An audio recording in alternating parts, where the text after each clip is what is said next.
জুমার দিনে দুইটা সময় চলে গেল, সারাদিনে দুইটা সময় চলে গেল। এই দুইটা সময়ে আল্লাহর কাছে যা চাইতাম তাই পাইতাম। এটা কি জানেন?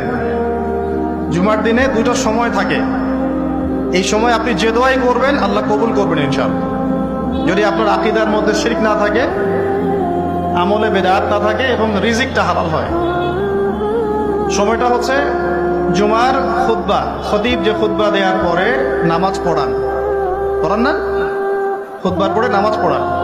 খুতবা শুরু হওয়া থেকে নামাজ শেষ হওয়ার এই যে মধ্যবর্তী সময়, এই সময় দোয়া কবুল হয়। আজকে আমরা কয়জন দোয়া করেছি?